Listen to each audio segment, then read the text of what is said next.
प्रारब्धवश हमें पर्याप्त धन प्राप्त है, पर हम गुरु सेवा करना चाहते हैं, मनगढ़ जाके या फिर किधर भी, जैसे दीदी लोगों की आज्ञा हो। और पर हमें एक सवाल आता है कि जैसे हम या मनगढ़ से दूर रहते हैं, तो वहाँ के प्रति हमारे अच्छे भाव हैं कि महाराज जी का धाम है, और वहाँ जाने के बाद कोई हमारा मतलब हमारी बुद्धि परिवर्तित ना हो जाए, हमें डर लगता है कि हमारा मन बदल ना जाए।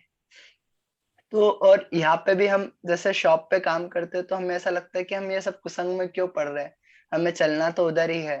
तो मतलब हम क्या करना चाहिए हमें? देखिए, जब तक आपका मन पूर्णतया भगवान में नहीं लग जाता, विरक्त नहीं हो जाता, भगवान से अनुरक्त नहीं हो जाता, तब तक आपको काम तो करना ही है। आप चाहे यहाँ रहकर काम करिए या धाम में जाकर काम करिए, काम तो आपको करना पड़ेगा, क्योंकि हर समय जिसका मन इतना लग गया है कि हर समय वो डूबा रहता है भगवत प्रेम में, उसे पता ही नहीं चलता कि हमको किस समय क्या करना है, क्या हमारी ड्यूटी है। उसके लिए तो क्षम्य है, वो तो कुछ ना करे तो भगवान उसका योगक्षेम वहन करेंगे, अन्यथा तो हमें करना होगा। और रही बात ये कि आपको डर लगता है कि आप वहां जाके आपकी भावना बदल ना जाए, डर क्यों लगता है? देखिए, जब आप जाते हैं आश्रम, तो आप किस लिए जा रहे हैं सोच कर जाइए। आप तो सत्संग के लिए जा रहे हैं ना, कि आपकी साधना बढ़े, आपका मन शुद्ध हो। यही पर्पस है आश्रमों में जाने का।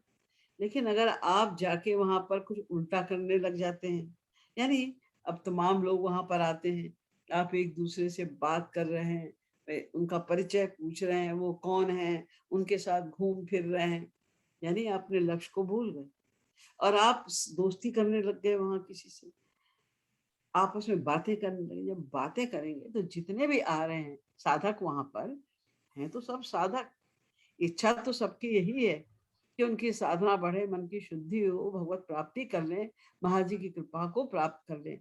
लेकिन है तो मायाबद्ध जीव ना, मन तो भी माया का ही है, तो गंदगी में मन बड़ी जल्दी लग जाता है, खिंच जाता है, क्योंकि वही किया है अनादिकाल से। इसलिए गंदी बातों में मन बड़ी जल्दी लगने लग जाता है। आप किसी की बुराई किए, पता ऐसा है, उसने ऐसा किया, अच्छा अच्छा, कैसे हुआ, कौन है, क्या है, बड़ी वो हो गई उत्सुकता जानने के लिए।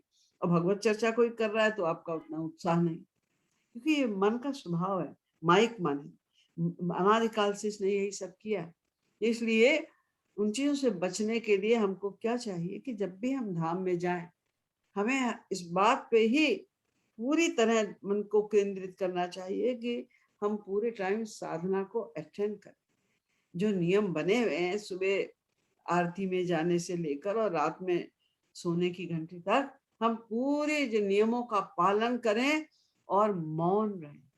महाराज जी ने ये नियम बनाया था कि सब साधक मौन रहें, आपस में बात ना करें। ऐसा तो है नहीं कि आपको ऐसे मुंह बंद करके बैठना है। अरे पूरी टाइम कीर्तन करना है तो आप बोल ही रहे हैं, जोर जोर से बोल रहे हैं, खाली आपस में नहीं बोलना है, कोई फालतू बातें किसी से नहीं करनी है, तो कोई ये भय रहेगा ही नहीं। आप जाइए, एक साधक की तरह जाइए और सुबह से रात तक की जो भी साधना है अटेंड कीजिए। आप थक गए हैं, अब आपसे नहीं बैठा जा रहा है, थोड़ी देर आप वॉक कर लीजिए। और अगर आप वॉक भी नहीं करना चाह रहे हैं, आपको ज्यादा शरीर थक गया है, तो अपने कमरे में जाके लेट जाइए। भले ही आप ये प्रिटेंड करिए आप सो गए, आप सो भी जाइए अपने कमरे में जाके, वो भी बेटर है।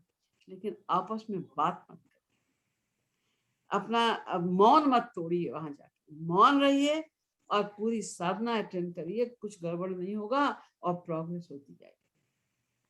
अ, दीदी, हमारा क्वेश्चन साधना पे भी था, और पर हमारा मेन सेवा पे था कि हमें यहाँ रह के करना चाहिए या मनगढ़ जाके वहाँ सेवा करना चाहिए।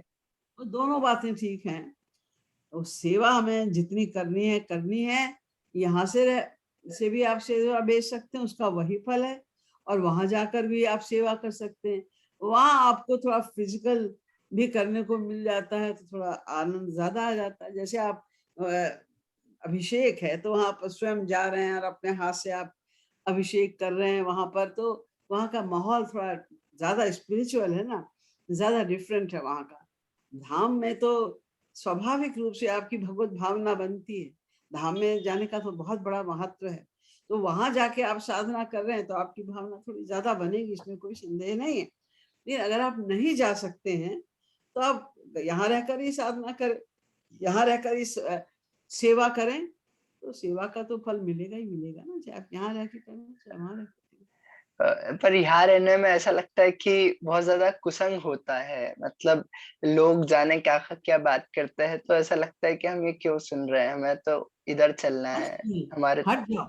अगर कोई भी फालतू बातें कहीं पर करता है, तो हट जाओ वहाँ से तुरंत, क्या ज़रूरत है सुनने की? अगर नहीं, कोई जैसे आपको शॉप पे हम बैठे हैं, तो शॉप पे तो वो सामने वाला बोलता ही है, अब उसमें रोके कैसे उसे? नहीं, उसको बोल दो यहाँ ये बातें मत करो आके, साफ मना कर दो कि यहाँ पर आप हमारे से यहाँ आके आप ये बातें नहीं कर सकते। आप यहाँ साधना करने आए, आप भगवान संबंधी बात करिए और बात करिए, शॉप पे आप आए, अपना सामान लीजिए और जाइए यहाँ से। आप क्यों बात कर रहे हैं यहाँ? क्यों हमारा क्वेश्चन कर रहे हैं? डाँट दीजिए एक बार, दोबारा कोई आएगा नहीं।